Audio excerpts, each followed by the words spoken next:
All right, welcome everyone to this last Zoom session for our 40 by 40 exhibit of the Manhattan Quilters Guild.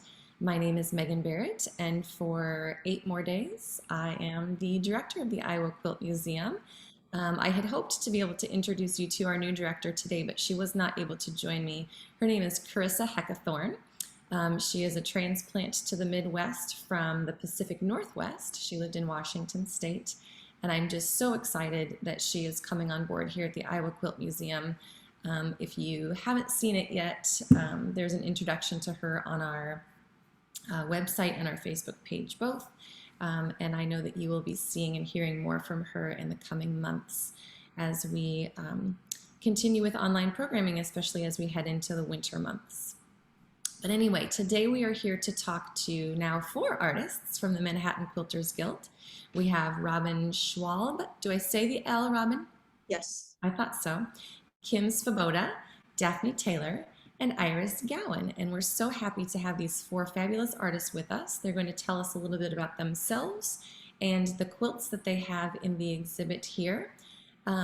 Just a tiny bit of information for anybody who's brand new to the Iowa Quilt Museum and isn't terribly familiar with us.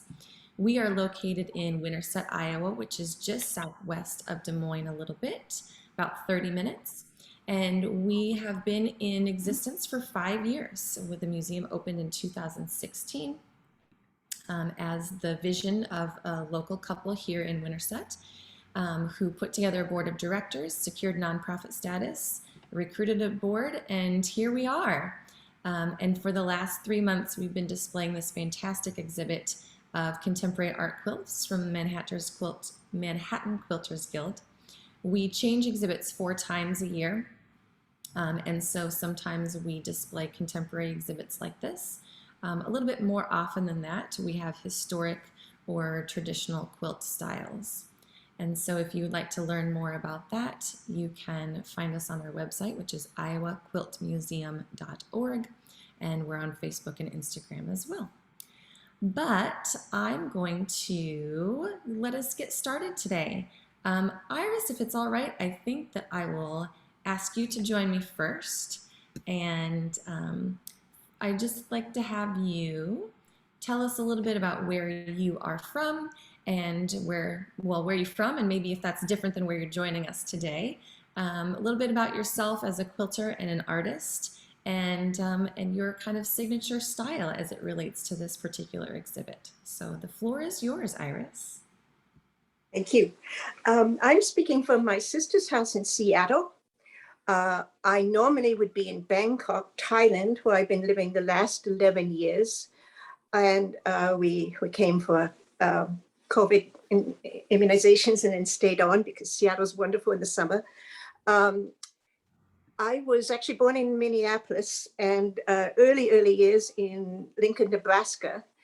A lot of my quilts about, in a sense, about travel and about movement, because my family does a lot of movement. My first memories of patchwork were I was often ill, and my mother wouldn't let me read when I had a fever, and I would lie in bed and look at the patchwork quilts, and I would try and decide.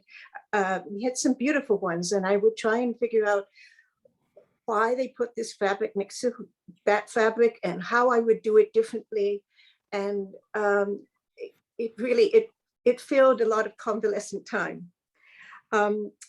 When I was 6, my family moved to Nigeria, West Africa, and our next door neighbors was a tailor. So I suddenly had a lot of fabric scraps to start playing with.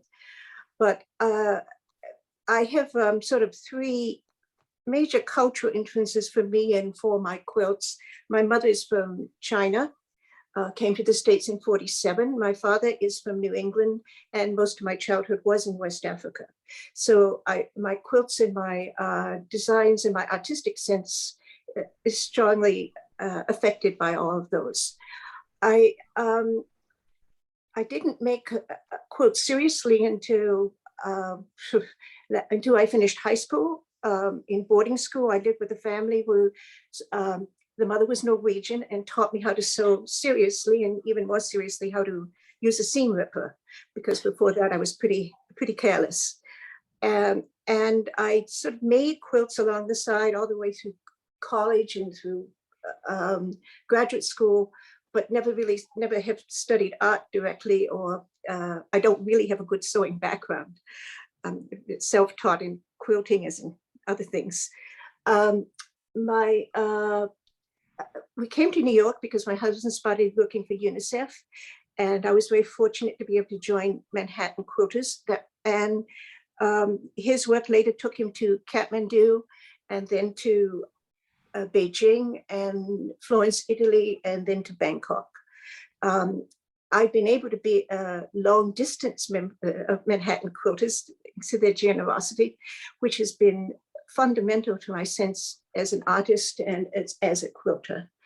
My main interest in, I guess my interest in quilting and my development, of course, changes through time. I've always been interested in fabric, and I've always been interested in color. And when I design my quilts, I usually start with a color, or I start with a particular fabric and try to find a geometry that best suits it. The group quilts we made for the Manhattan Quilters shows, I have are slightly different in that for me, they're much smaller than what I would usually make. And I've been working exclusively in silk, which is much harder to work with. I think this is partly because I lived in countries that all had great silk traditions, and I also like the challenge. And so the two pieces you have in the exhibit right now Mm-hmm. they both utilize silk, as you Yeah, mentioned. they're all silk. Yeah, yeah, great. So I think we'll just go ahead and with through introductions now, and then we'll come back and look at your piece. Or nope, I've just changed my mind. Let's go ahead and take a look at your first piece since we've got you here. So this is your 40 by 40.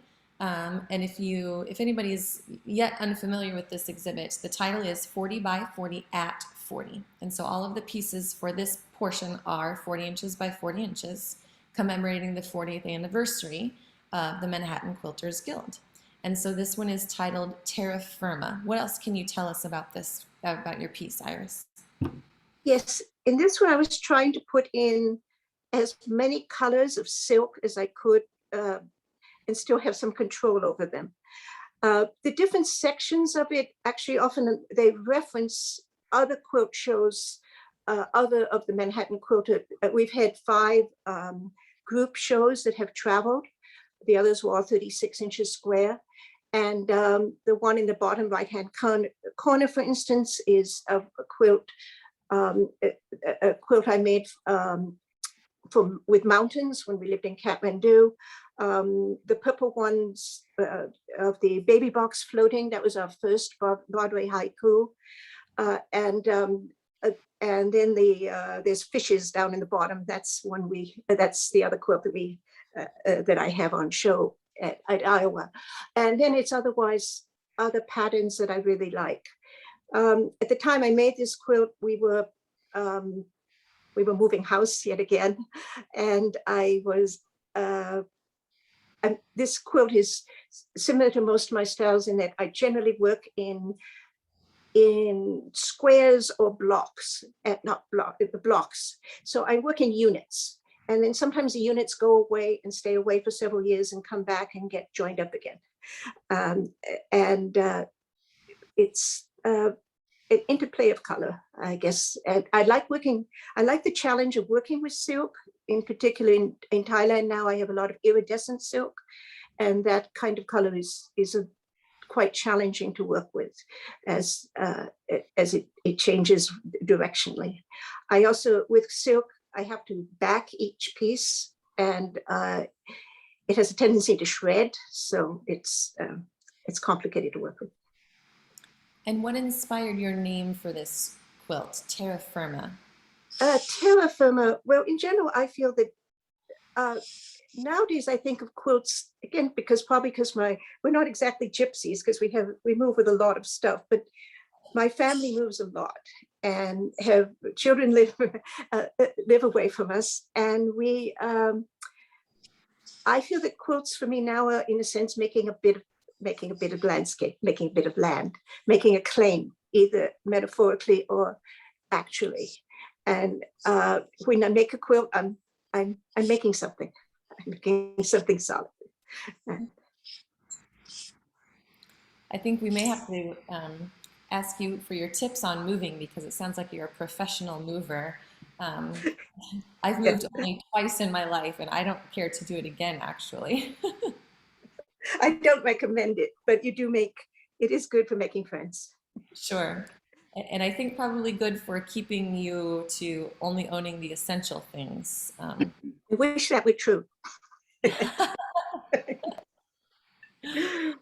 All right. Let's change things over and invite Robin to the conversation. Robin, if you could do the same, tell us a little bit about yourself and where you are and how you came to quilting and just the short story of Robin. Um, I'm joining you from Brooklyn, New York, right on the cusp between Brooklyn Heights and downtown Brooklyn. I'm in my studio, my new studio. I used before this, my studio was always in my apartment. So I now have about 3 times as much space as I did in the studio upstairs. My studio's in the same building as our apartment. And unfortunately, it's not immediately adjacent or a floor down, but we have a duplex separated by 9 floors. And I had not expected to have this luxury of space at this point in my life. But the apartment became available. And I think after being cooped up with my husband in our apartment during the pandemic lockdown, even though we like each other very much and got along very well, the idea that we could have 2 separate spaces was ideal. I had retired just at the beginning of the lockdown. My timing could not have been more perfect. So this is, many changes, many life changes all at the same time. But about my background as a quilt maker, I sewed from a fairly young age, but no one in my family made quilts. There was not that tradition. There were embroidery and knitting, but not quilt making. And when I was in high school, a woman was teaching, one of the art teachers was teaching a course on textiles.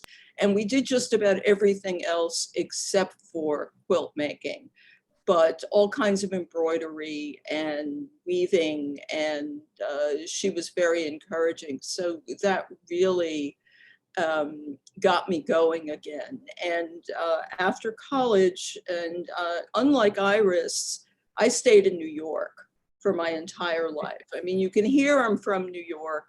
I went to college up in Binghamton, New York, and have lived in New York City my whole life. When I came back from college, my first job was as a hand weaver for Dan River Inc.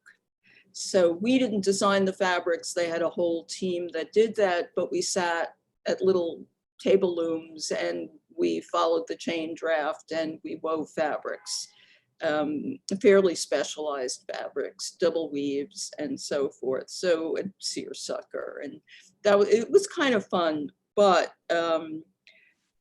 after 2 years of that, I became a movie projectionist, and that eventually led me to work for the Metropolitan Museum of Art. I got my foot in the door because I was licensed by the city of New York to run 35mm film, and I was also a member of the union. So I worked there for almost 38 years. And all the while I was making quilts. I'd started making quilts while I was a weaver. There was a woman in that department who was an extraordinary needle artist in every conceivable way of being a needle artist. And she taught me the rudiments of quilt making. She was doing British piecing, which I switched over to the American way pretty quickly. But that's really where I started. So that was 74.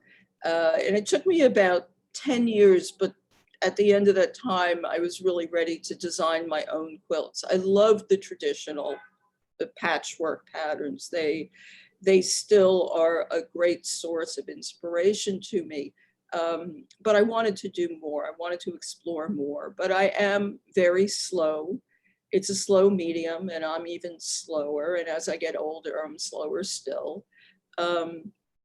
But I've continued, and in the course of making my quilts over these decades, I've incorporated language, and I've incorporated mannequins and other pictorial elements, and I like to kind of smash a lot of stuff together. I'm interested in technology, obviously, my professional background. And so there are references, especially in my more recent work, to photography, the history of the cinema. I like to combine black and white and color for the references to film. I also very much like, and you'll see in the quilts that I have at the museum now, I really like the composition and referring to the composition of traditional patchwork quilts. I love the idea that you have a design element in the body and then you frame it in some way with borders. And I often play with that idea. So since you alluded to so many of your design elements, I'm going to go ahead and pull up the picture here of this. This is your Life Begins at 40 quilt. So we can obviously see some of the things that you've just mentioned, but walk us through this a little bit more, would you? Okay. When we came up with the idea of, we being Manhattan Quilters Guild, of having a show that celebrated our 40th anniversary, I really was stumped. I had no idea what I was going to do. 40 as a concept didn't really speak to me, you know, and Rain for 40 days and 40 nights, or 40 acres and a mule, or, you know, I really couldn't think of anything. The traditional gift for 40th anniversary is Ruby, and that didn't really do anything for me either. And then I realized that in Roman numerals, you wrote 40 as XL. And that was it, the little, you know, ding, ding, ding. And I had already used the image from Michelangelo's Sistine Ceiling of God sparking life into the hand of Adam. I'd used it in a previous piece. And so I had that drawing at exactly the scale I needed it. I should back up. I was under a very tight time deadline because I was working on another quilt, and there was a hard deadline for the photography for this quilt to be turned in. So I really had to blast out of the gate when I could start working on this. So the fact that I had this tracing available that I could just blast off with was phenomenal. I mean, I mentioned that I worked for the Met. The Met was an enormous art historical education, much more so than I ever got at college. And so it wasn't just the collection of the Met and what I could see in the galleries, but it was all the images that every lecturer had ever used, because I was there in the back in the projection booth providing you know, AV support. So I was looking at slides, at images from all over the world. So it really, you know, there's a lot in the mental file cabinet. Once I had the idea of using Roman numerals, I thought that the whole background would be blocks, piece blocks, counting from 1 up until 40. And I worked it out on graph paper and wound up with, I had one extra block. So in the lower left corner, you see a plus sign. So it counts from 1 to 39 plus 40 in the middle. The borders are full of Greeking, which is a technique that graphic artists use when they're mocking up a layout, so that you won't be distracted by the text of what's ultimately going to be in an advertisement or a book cover, whatever it is, or it may not be written yet. So this is a way of getting a text in the proper scale, the proper font, and just mocking it up. So anyone who has any background in the graphic arts will immediately recognize part of that text. I also threw in, you can see in the lower left corner, Semper Tedium, which is a fake Latin phrase that was made up by one of the other members of Manhattan Quilters, Catherine Nauer. And everyone knows Semper Fi, Semper Fidelis, the motto of the Marine Corps, always faithful. But Semper Tedium, I think people understand it means always tedious, always laborious, and my work certainly is. And I also threw in a phrase that was important in The Handmaid's Tale, which sadly has jumped the shark. I'm referring to the TV series, but the first couple of seasons were really quite amazing. So I threw a little tip of the hat to that as well. I didn't even come up with the title for this piece. A friend looked at it, and with, God and Adam, the spark of life, she said, life begins at 40. I said, that's it, you got it. So it was perfect. It refers to the title of the traveling show as well as the imagery here. And then the color being the hands and the center medallion, and then the black and white. You referenced your love of juxtaposing that black and white and color from your film history.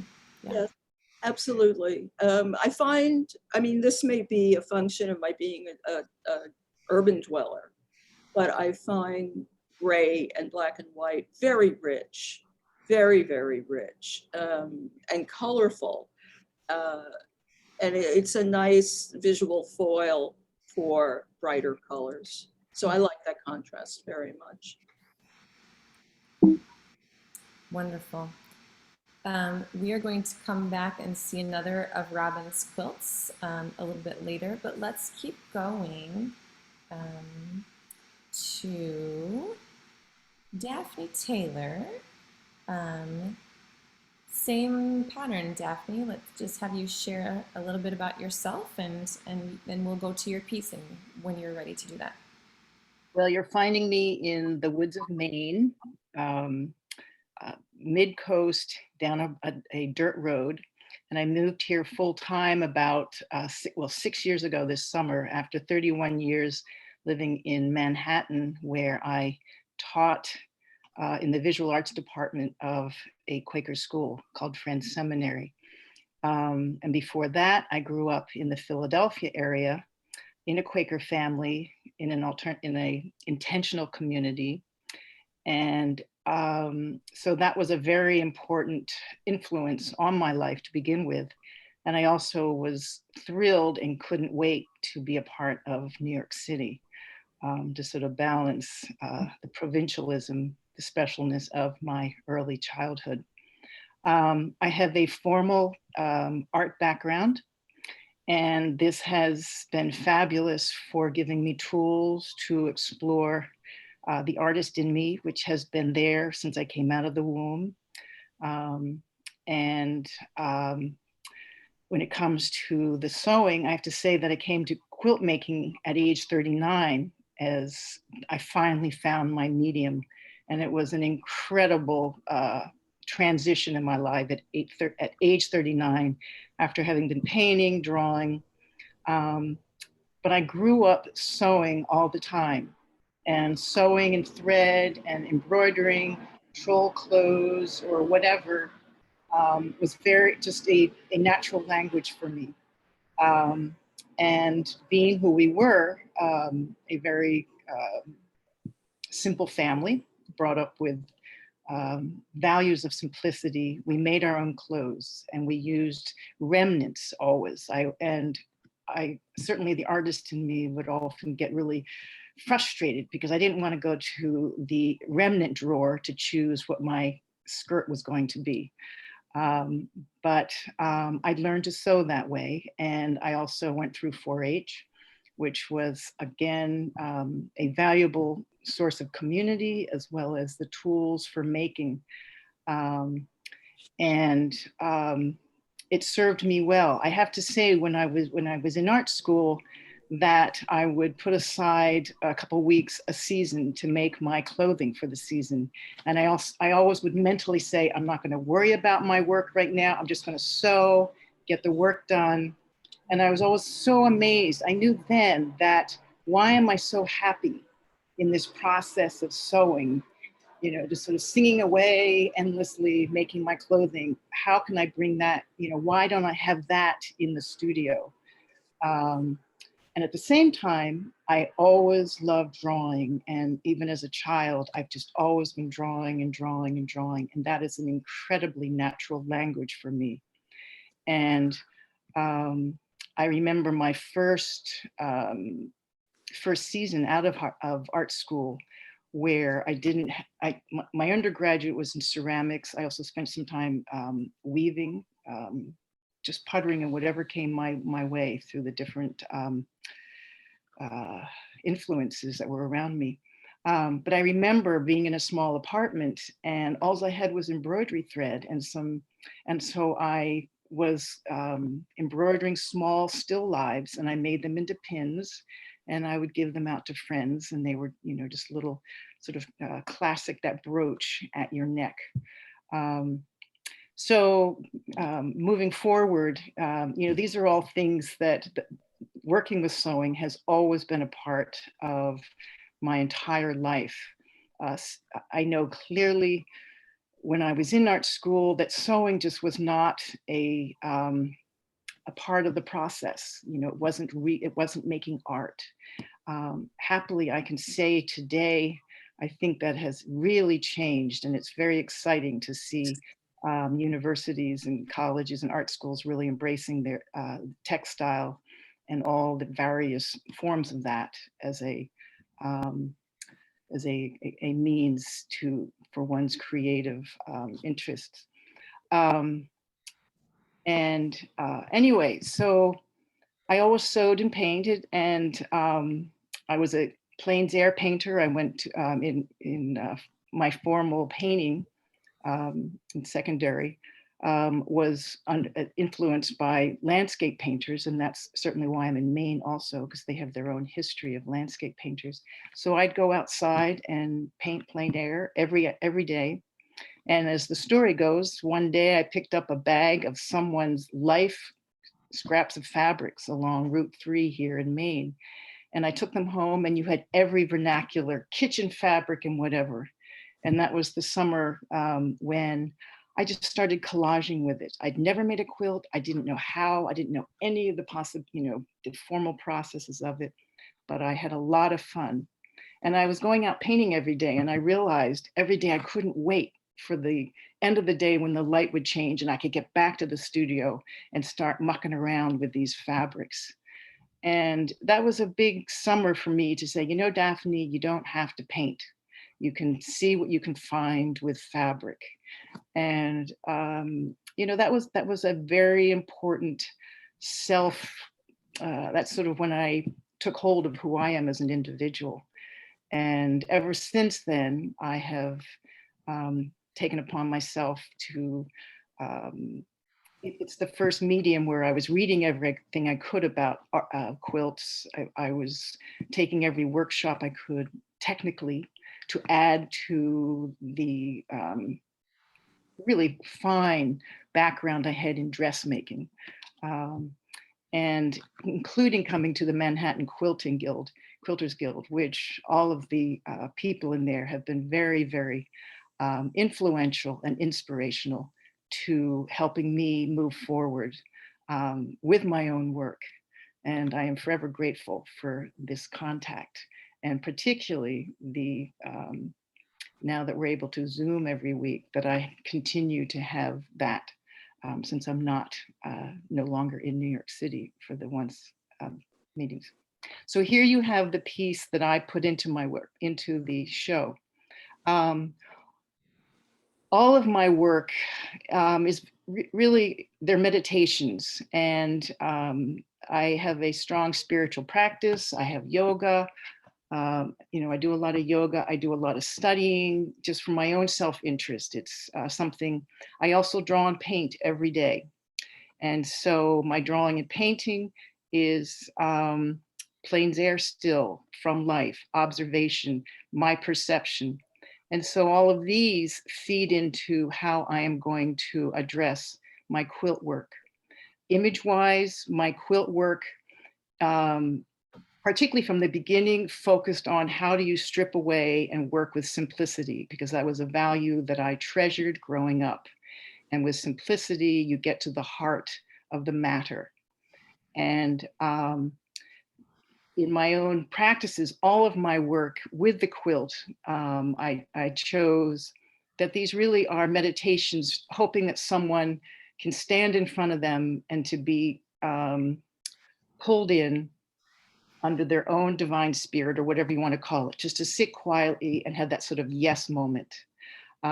Influences, I've always treasured going into cathedrals and churches throughout Europe, and just curious and in awe of the magnitude of spirit that any different faiths, hall, church gives one. And having been brought up in the simplistic architecture of a meeting house, the role of a room to be pulled into is very important. And thus my work, I feel like every quilt, as I'm making it, I could sit in front of it quietly every day for 20 minutes and let this be the power that just grounds me for whatever is going around me. So from my formal training, I often start with the circle, the square, the triangle, and there's a whole lifelong study that one can do with that. The circle has been very important to me just because it's a beautiful shape, yet it has layers of historical symbolism on it. I think this particular quilt is far more ornamental than most of mine. And I think the circle itself is a powerful symbol of the sky. You can take it wherever you want to historically. It's always that oculus up there into the heavens, whatever. And then the leaves are the whimsy of the joy of being around Mother Nature and the fluidity and the movement. And together, how they create a strong composition.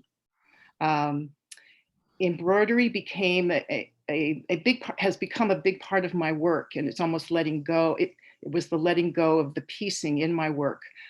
As Robin has said, many have said, most of us love the classic patterning and piecing of quilts, and I do a lot of hand piecing, and I love it.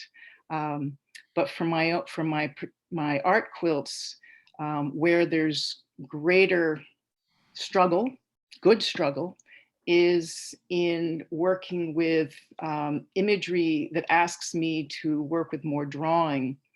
And in the last few years, I have begun to embroider shapes, to fill the shapes, I guess. Much of my earlier art quilts actually use a lot more line, embroidered line, as the drawing line.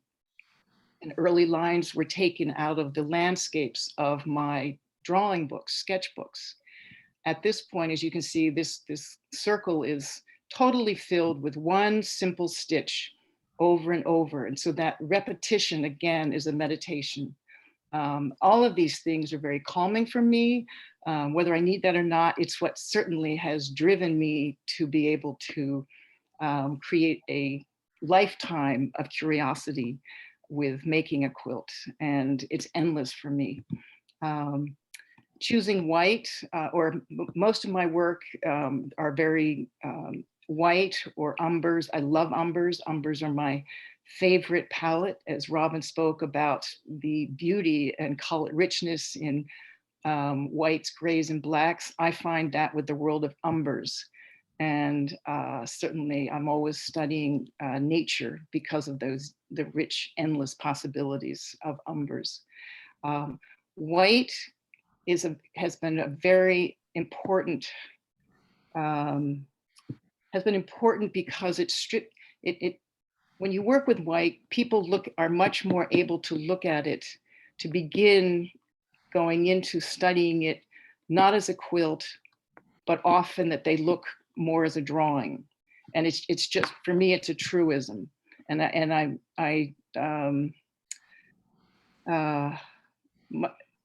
For me and myself to be able to critique my work on a level as I would with my own drawing, it's much easier if I work with white on white.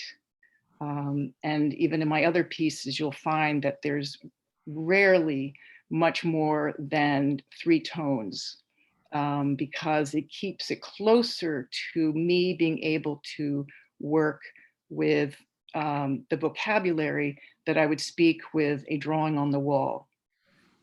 So these are the challenges, and these are some of the things that drive me.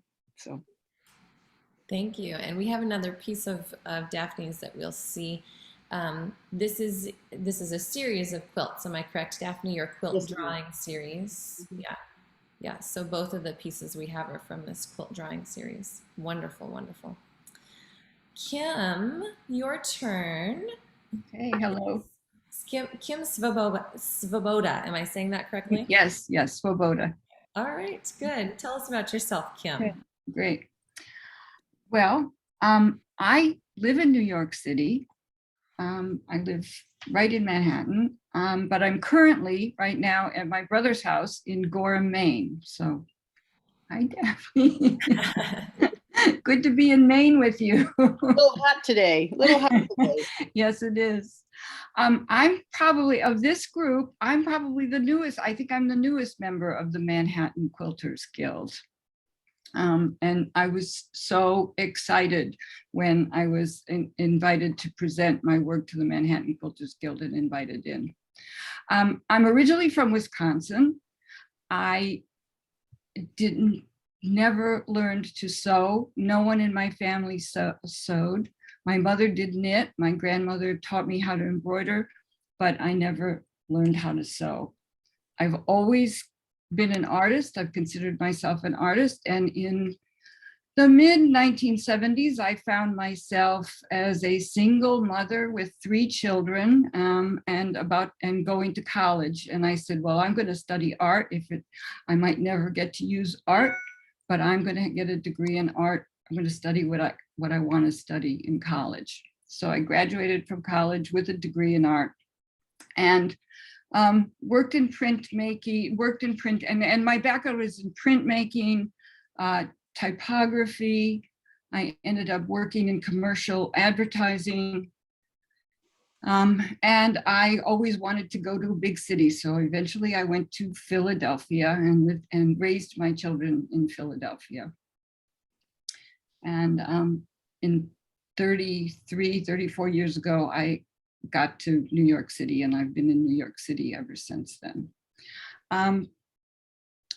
But for years, I didn't do art at all. I had work, I had family, and what I did was I drew every opportunity I could, and I knit, and I was an avid knitter. And one day I went to an art exhibit at the Whitney Museum, and I saw the G's Bend quilts, and walked into that gallery and started to cry. The emotion, the power of a fabric and of color, and was just so moving. And I want to do this. I want to learn how to do this. And I knew nothing about sewing. So I took a hand quilting class from Judy Donius at City Quilter at a store in New York City. And I mean, I just fell in love with quilting, and I made bed quilts for everyone. I made baby quilts for anyone who had a baby. I made throws. And let me also say that I was also at that time working as a personal assistant. So my job was a 24/7 job.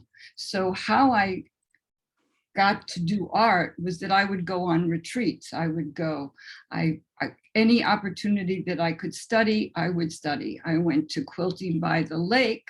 I went to the Crow Barn. I went to the Hudson. I would grab these little 1 week, 2 week sections where I could just make something that I could then come home and play with for the next year. And so I realize I do have a signature style. I think it's weird. I think my quilts are as dramatic. I'm not a dramatic person in my life, but I do think that and I think of myself as a stitcher mostly. I mean, I still love to, I do thread painting, I do embroidery, and I don't work as much in fabric as many of the other members of the Manhattan Quilters Guild. But this quilt started off, it's called Day 4, On Your Own. It started off as a study for what was going to be my final quilt, and it ended up being the final quilt. I made all the fabric. I printed the fabric on my computer.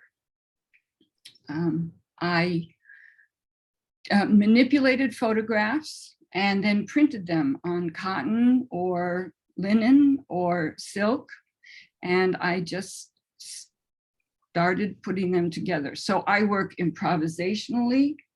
My work is experimental, and my work tends to be dramatic and bold. I think that there's a certain amount of chaos to my work. I absolutely love Daphne Taylor's work. I love the calmness of it.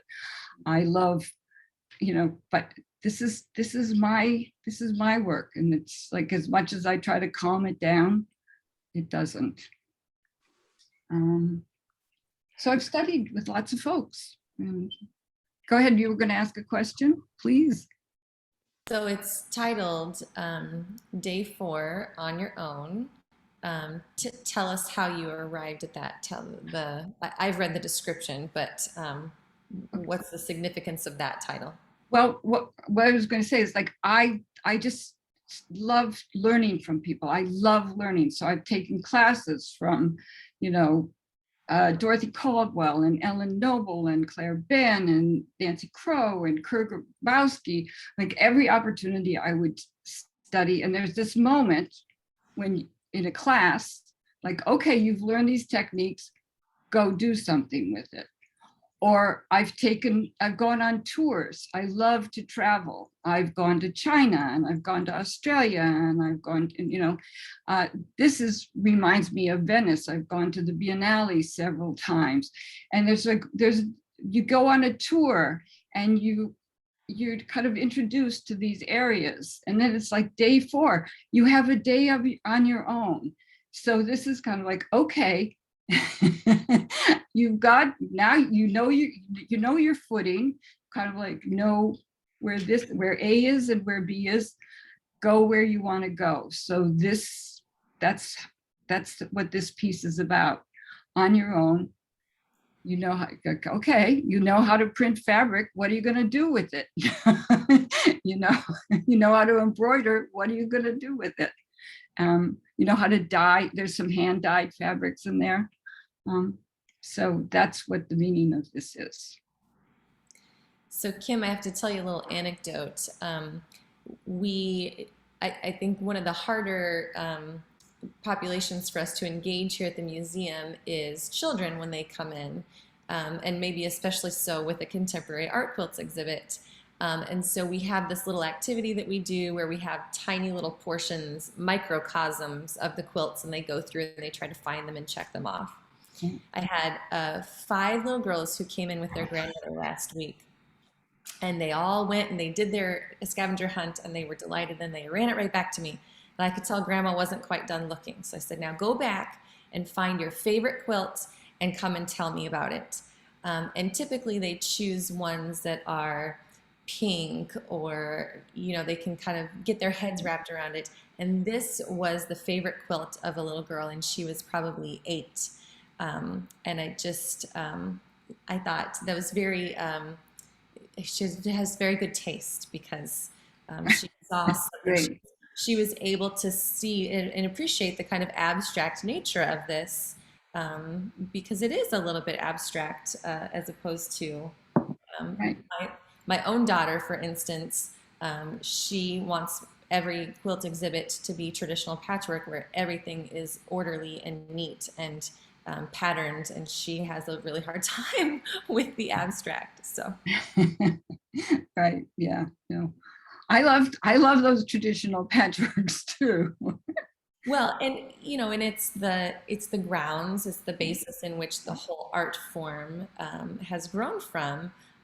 But from a standpoint of the museum or education, it's important to us to continue to tell the story of how quilting continues to evolve. And yes, there are lots of people still making traditional type patchwork quilts. And there is this other side to quilting that is very improvisational and uses a variety of techniques. And that is very alive and a part of the quilting history as well. For many years, for a number of years, not many, but for a number of years, I worked at the City Quilter, which is actually a destination quilt fabric store. My brother is turning on his motorcycle. You can hear in the background. And I absolutely love commercial fabric. But when I learned that I could like actually make my own fabric, you know, play with color fields, whether it was dyeing it or printing it or painting on it, it's like, oh, great, that's what I'm going to do, you know. Sure, sure. So I'm going to go ahead and add everybody back in our spotlight, and we're going to go in reverse order back through the additional quilts. So the story behind this is the traveling exhibit of 40 by 40 quilts. There are 19 of them. We have just one gallery in the Iowa Quilt Museum, but it's plenty big, and so we had a little bit more space. So we reached out to the Manhattan Quilters Guild as we were preparing for this and said, we have room for more quilts. Would anybody like to send one along? And I feel like it was kind of somebody twisted your arm. Okay, if I have to, you know, that's my impression of how it happened. But so we have a few additional quilts from Daphne and Iris and Robin. So this is Daphne's second quilt, although I think it's actually earlier in this series. Oh, yeah. Correct, Yes. Daphne? Yes. No, the one in the show was hot off the press.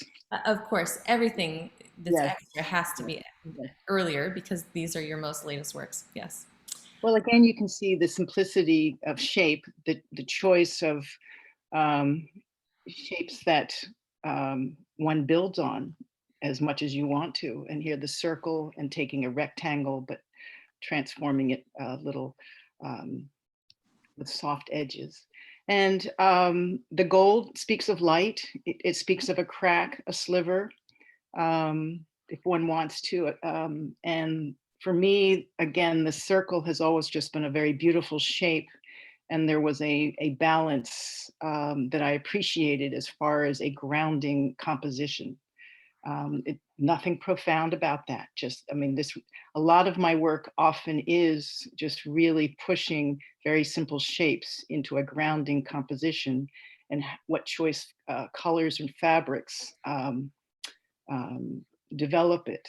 And so here, this probably around this time, I was beginning to work with gold threads and how you embroider with it. And it is technically not easy.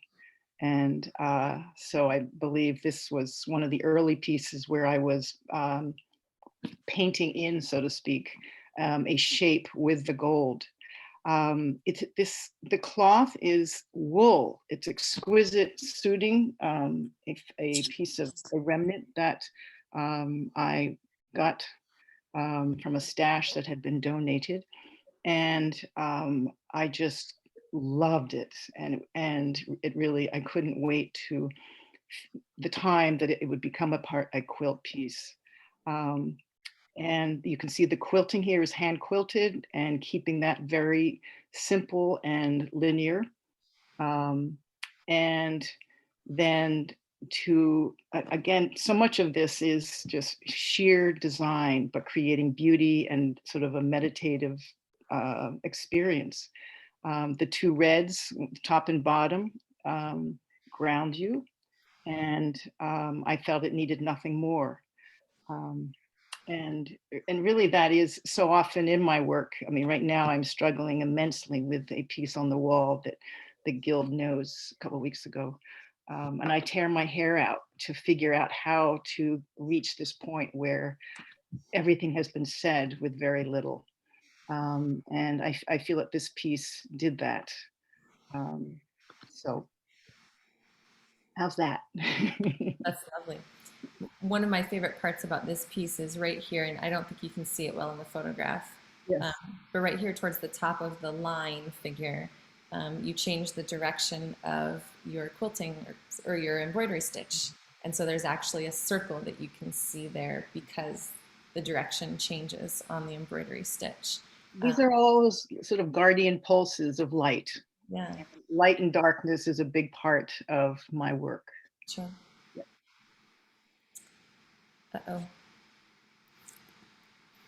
This is what I need. All right, Robin, here's your second piece. I'll say New York, New York. How did I pass? They're very good. It's spelt like the classic New York accent. I for many years I didn't think I had a New York accent, and I don't have the really classic kind, from the movies, especially of the 30s and 40s. But I got an accent. Again, black and white and gray, and some images that you would literally see on the street, although the don't even think of parking here sign was not in blue polka dots. But many of these, the images and the numbers and the letters are things that I saw, and I on the subway, on the streets. I layered a lot of stuff, and quilt making, of course, is about layering, and this is about layering images. And there's a phone number at the very kind of back at the bottommost image is a phone number that was my father's original phone number, worth 24795, at his place of business. And he's been gone for many decades, but that phone number is just drilled into my head. So that became the bottommost layer, and a phone number that I had at some point when I lived in Manhattan. And let's see, revs and costs, they were graffiti artists who at a certain point in the 70s, their tags were ubiquitous. And of course, I've thrown in a reference to the Metropolitan Museum in the form of the Fifth Avenue, the street sign, and it's Metropolitan Museum Historic District. The don't even think of parking here was an actual street sign for many years. If anyone was around when Mayor Koch was mayor, it was done during his regime, but I don't think that he actually came up with it, but it really, you hear his hectoring voice very clearly when you see this, or at least I do. The image of the two projectionists, which are sideways, I've rotated them sideways, that was a reference. That's me and my husband slugged into a photo of advertising the old 16mm film projector. So I always get that into. But it's kind of a reference to street art and to posters. And at some point, I guess in the 70s or 80s, people really started plastering areas of the city, particularly where a lot of artists lived, with these little posters, these little prints. And so I just tried to get as many visual references to the streetscape as I could.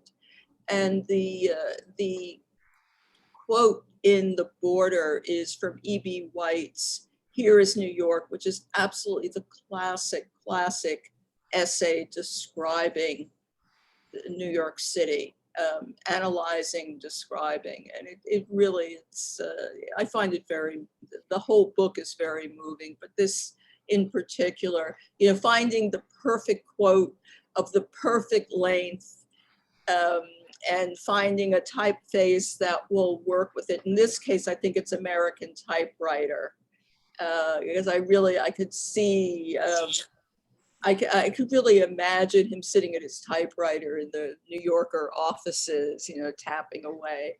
So that's it. And was this for a former exhibit? It was. I'm sorry. This was for one of Manhattan Quilters Guild's previous exhibits, and I am completely blanking on the name. It was not Broadway Haiku, and it wasn't Times Square. Metro Textural? It might have been that. I think it was for Metro Textural. So it's 36 wide by 38 height. I cheated a little bit with those the signs that appear to, go outside of the frame. Sure. All right, I think we have one more. Oh, I gotta get the right button. There we go. And this is Iris's earlier piece titled Sea Change, which is actually a very unique two-sided layered aquarium style. I'm not describing it well. It's fine. Okay, this is a quilt that was inspired by my family did a trip to. My husband had a work trip to Colombo, and we went on to the Maldives, which is an amazing place if anyone ever has the chance to go. We did it. It was similar to many of our travels. We were at the resort for 3 or 4 days, and then we spent a couple nights at the house of the UNICEF representative in the capital. So we learned both of the beauty and then also the costs of travel and a little bit more about the country. The Maldives is a country that's going to completely disappear after global warming.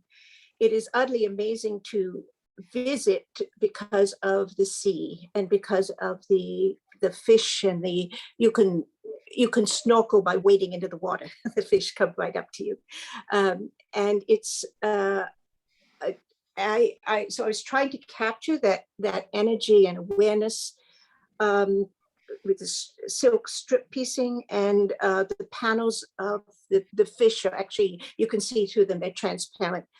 I was one of the great things I've gotten before I joined Manhattan Quilters, I had never been part of any quilt group or knew anything about a quilt community. And one of the things that the aspects for me of being a member and being a distant member was, I felt called in being, in a sense, a quilt ambassador. So I have entered I've entered or created quilting communities wherever I've been. These fish were from a project where I was teaching sewing at my children's school in Kathmandu. And they are also of silk, and they have their eyes are pearls, my river pearls. My father got, and my husband got from brought back from Bangladesh. So this is yeah, this is in a sense a travel piece. Mm. So you all have referenced the Manhattan Quilters Guild and how the group functions a little bit, and I don't know if there's any more you want to say about that. I mean, we've kind of talked about that in previous sessions, but it's a critique group, and so you actually bring your work to the group and share ideas with each other, share feedback. Everybody's able to talk. Yeah, please go ahead, Kim. Actually, the past year has been a very growthful year, I think, for the Manhattan Quilters Guild. We used to meet once a month, and with the pandemic, we started meeting via Zoom, even just, you know, working in our studios at the same time and kind of like checking in. But it's been such a wonderful opportunity. Like, we get to see Iris every week now, and we used to only see her when she was actually got to New York City to visit. So it's been I've really loved I've loved this past year. I think it's been very growthful. Which certainly for me it's been wonderful, especially during the more lonely times of the pandemic. Meeting once a week. We also we generally do work while we're on. So for me, it's 6 a.m. in the morning in Bangkok, and it's lovely to look up at the screen and see everybody else with their face down working on something. It's a fabulous community, and I've had the opportunity to get to know members of the group that I had not before. Wonderful. Well, I think it's just a really lovely model for how a quilt community can function and support one another in your quest to make art and bring quilting to other people, and also bringing awareness. I know I think several members of the group have pieces that are inspired by world events or are kind of not a treatise, but a commentary or expression of a world event or something of the like. And that's really powerful through art quilts as well. Are there any other questions from our assemblage today from our participants? If so, feel free to type those into the chat window quickly, or go ahead and just unmute yourself, turn your video on and pop in, and we'll just let you have the floor for a minute or two. But while we're waiting to see if anybody pops up, I do want to give a little plug for our virtual version of this exhibit. We started doing virtual exhibits at the kind of the beginning of the pandemic stages when we had to close our doors for a short time. But we have found that that's been a really wonderful way to engage folks from across the country who weren't necessarily able to come to Iowa 4 times a year to see our various exhibits. And so if that is the case for you, if you're not going to be able to make it to Winterset in the next 6 days, you do have the option of purchasing the virtual exhibit, which is an up-close photo of each quilt, and then I narrate the exhibition signage to go with that. And you can find all of that at iowaquiltmuseum.org, which is our website. You can also join our email list, so you find out about upcoming events, exhibits, and such. Our next exhibit will open on August 31st, and that will be quilts from the collection of Mary Pemble Barton.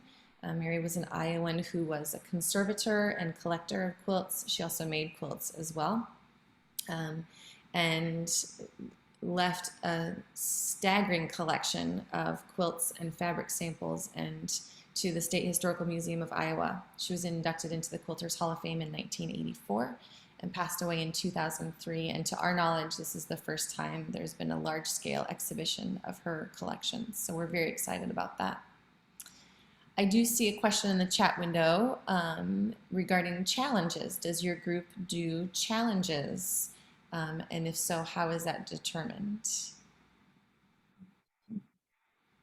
Oh, in a sense, I find these group exhibits a challenge because we set a theme, we figure out the theme. It's a challenging in working through the process of trying to do something that would make us all, that we all find inspiring or feeling. And I find it much greater challenge for me than any other quilts I make, because I don't want to let the group down. And it's a sort of, it's a long process. You make something, I make something, send a picture part of it and say, this doesn't work. What do you think? You know, you can get a lot of critique going back and forth for me, even though I haven't been physically present. But it's, I don't know if that's really the intent of the question. So I think not quilt challenges in the way that sometimes guilds present them, you know, where they're centered around a particular block or a particular style or colorway or something like that. But I think that my sense of your group is that the whole existence of the group is challenging you each in your own particular style to Challenging and supporting.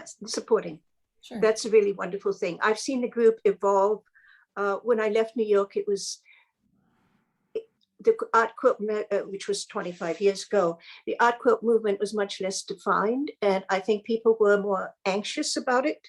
So, and there was more tension in the group, both among some people left the group because they defined themselves fairly strictly as traditional quilters, and other people felt we weren't avant-garde enough. So the ones who have remained and who have joined since, I think, are quite supportive of everyone's integrity as an artist and our own individual styles, and have confidence in that. Help our confidence in that. Robin, did you want to add anything?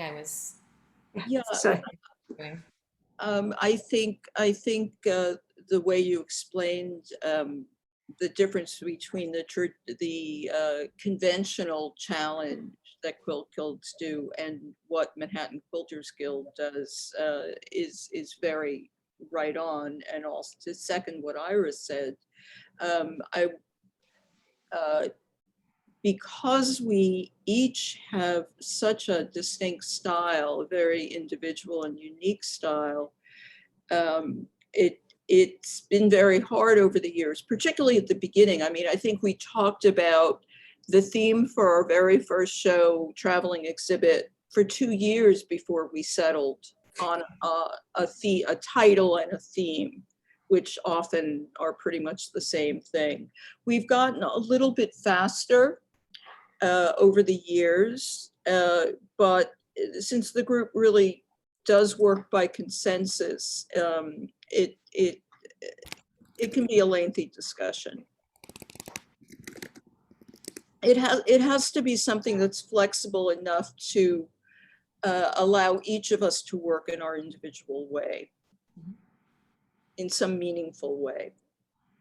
Well, and your own individual ways have resulted in a really, really fantastic exhibit. I was a little, I don't know if nervous or just hesitant about how this exhibit would be received in the Midwest, where the prevalent style of quilting is fairly traditional. But it is important to us that we show all sides of the quilting art. But this has been a really well-received and well-appreciated exhibit. And we've had lots of visitors, and I think that we've opened eyes to what quilting can be if somebody is inspired to kind of break away from that traditional type of piecing, which we all agree is also wonderful. But there's a lot of room for self-expression in that way as well.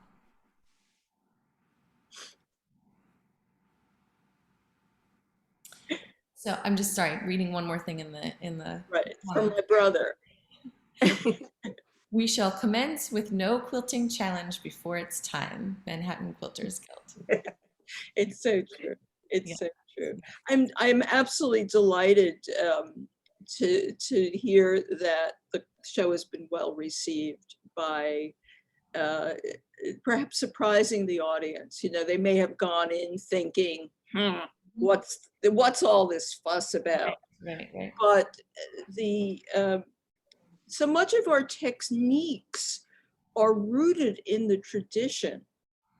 You know, there's such a respect for materials and process, and that comes across even though the imagery, the compositions, the designs, the colors might not be traditional. But I think anyone who is a quilt maker, you know, I think it could speak to them, and I'm delighted to hear that it does. Yeah, absolutely.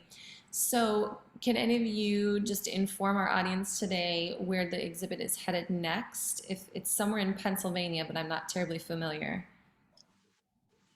It's some of the Mancuso shows, Okay. and that's as much as I can remember. I think if you look at our website, it lists them. We don't all remember the exact dates of places ourselves. Rachel has been fantastic about keeping on top of this, and we've been lazy about not paying attention. I speak for myself. So I'm going to try to find, there we go. And pop that into the, uh-oh, sorry. Here I go, back to there. So there's the website, ManhattanQuiltersGuild.com, where you can learn more about this group of artists. And I'm just looking on to see if I can find where it's going. Oh, I can't find it fast enough. Anyway, but if you go there, then you can find out more. And this exhibit is headed to Pennsylvania. I know it because those are my shipping instructions. So if you're somewhere on the East Coast and Pennsylvania is closer to you than Iowa, then check that out and you'll have the opportunity to see it in advance, or in person, I should say. To Kim, Daphne, Iris, and Robin, thank you so much for joining us today, and to everyone who is online to us. And Pennsylvania National Quilt Exposition. Yes, Debbie, thank you. I had that in my mind at one point and then obviously had forgotten it. And to all of the members of the Manhattan Quilters Guild who have joined us for these sessions, to Meg Cox and Paula Nadelstern, who did a special lecture for us. So appreciative of all of that. To Rachel Dorr, who has organized all of this and kept things as a well-oiled machine. She is fantastic. We have just so appreciated working with all of you. To everyone who has tuned in for these Tuesday sessions with me for the past, 6 or 7 months, it has just been such a wonderful experience. And this is probably the last time that I will be online. So thank you all so much and have a great day.